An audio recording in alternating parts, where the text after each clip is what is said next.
मदनपुर नाम के गांव में सूरज नाम का एक आदमी अपने परिवार के साथ रहता था।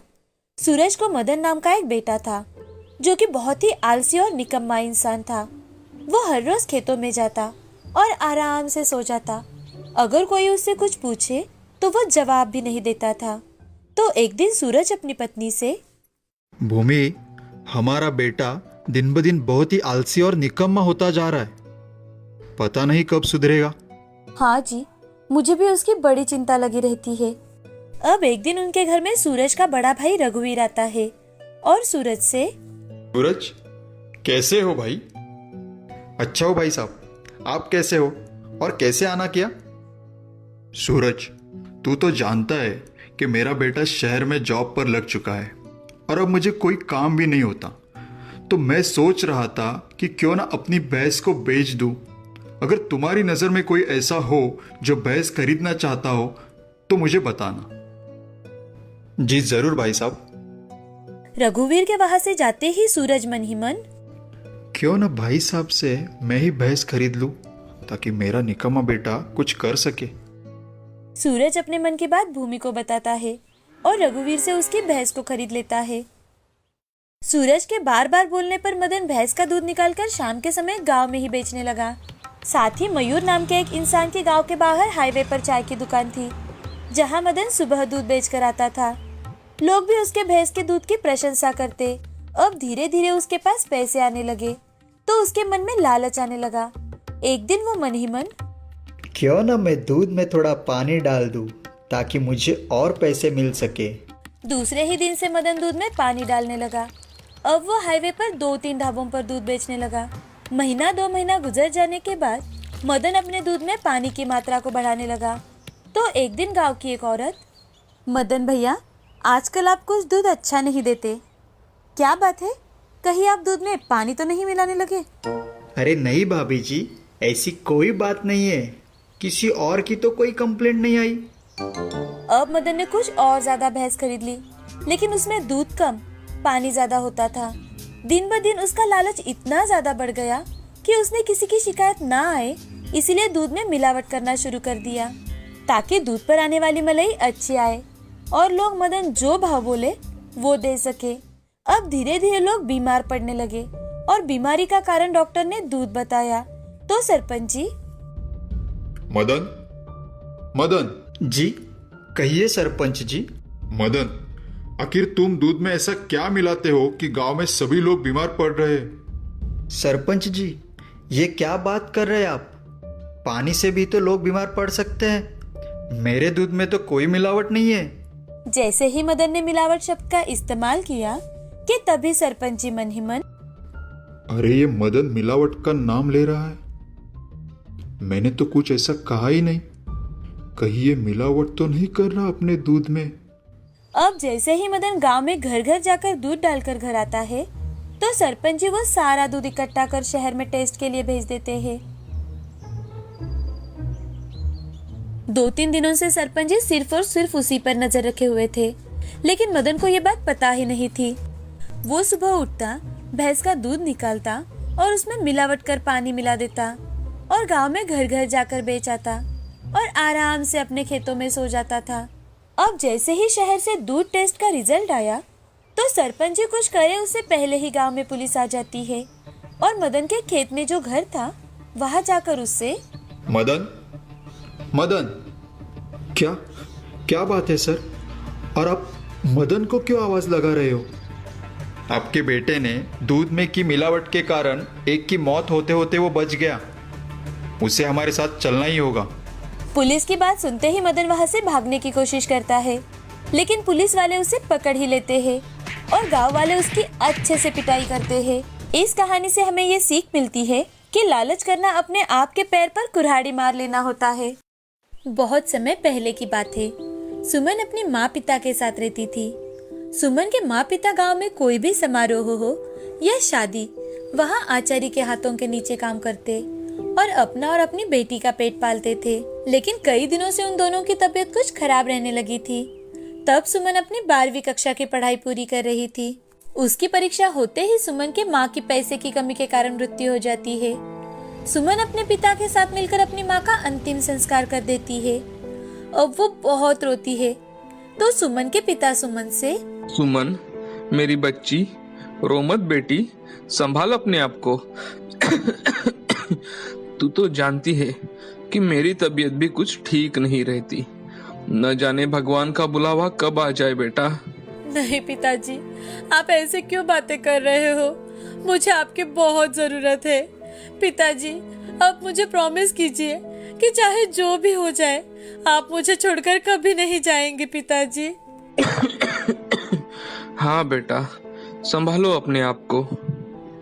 पिताजी, अब मैं आपका बहुत अच्छे से ख्याल रखूंगी। हाँ बेटा, ठीक है, चलो अब तुम सो जाओ।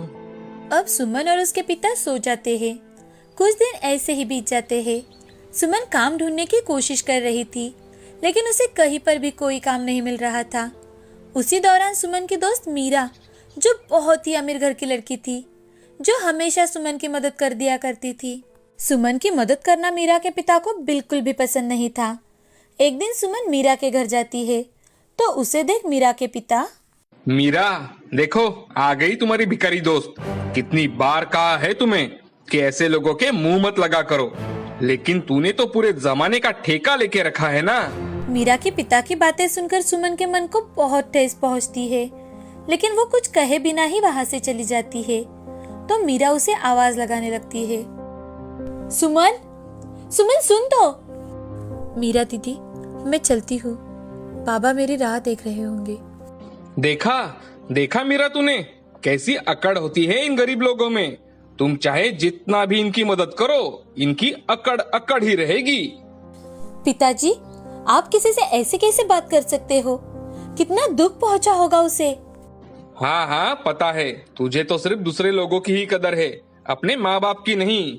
अब देख, तेरी जल्द ही शादी होने वाली है, तो जब तक तू यहाँ है जरा अच्छे लोगों के साथ रहा कर।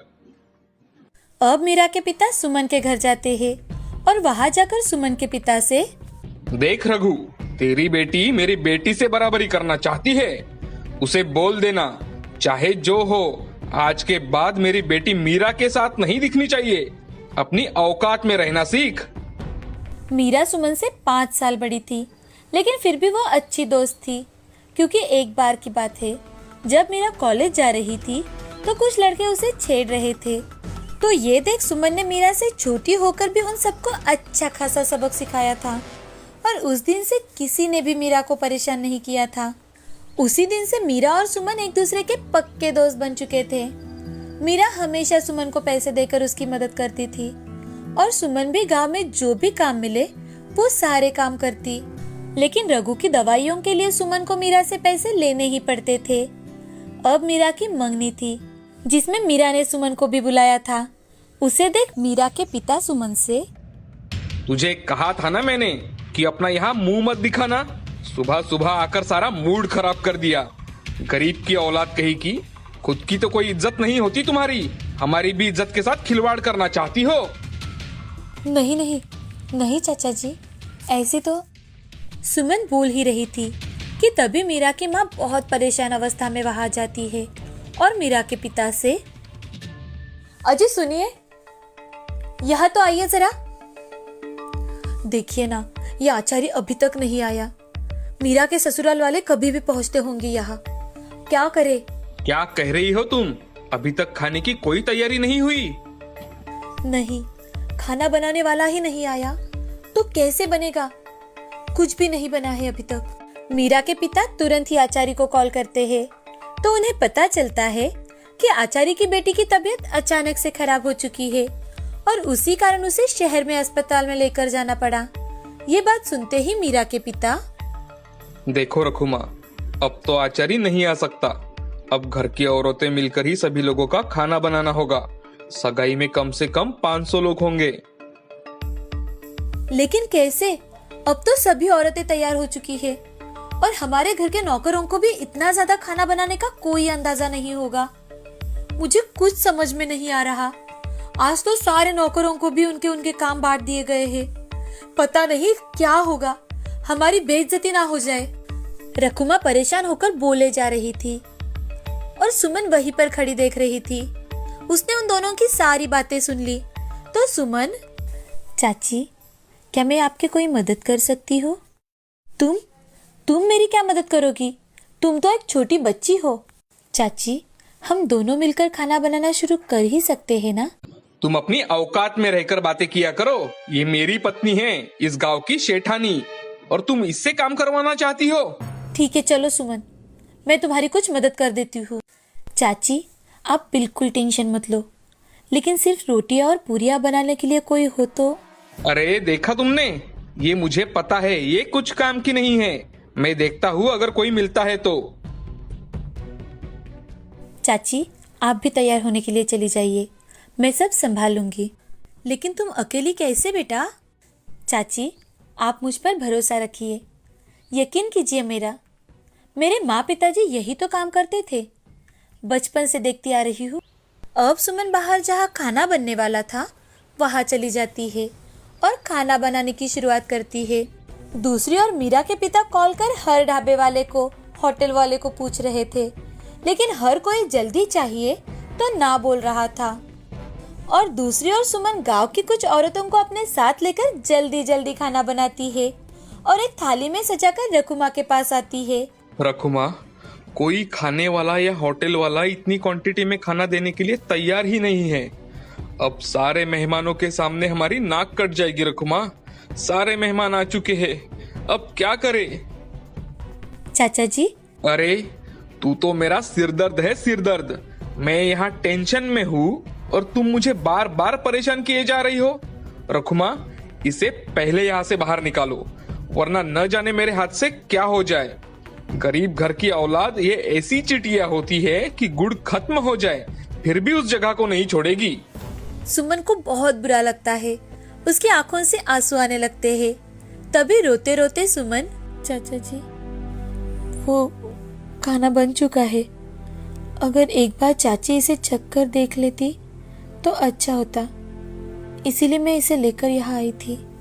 सुमन की बात सुनकर रकुमा और मीरा के पिता चौंक जाते हैं कि इतनी जल्दी कैसे खाना बन सकता है।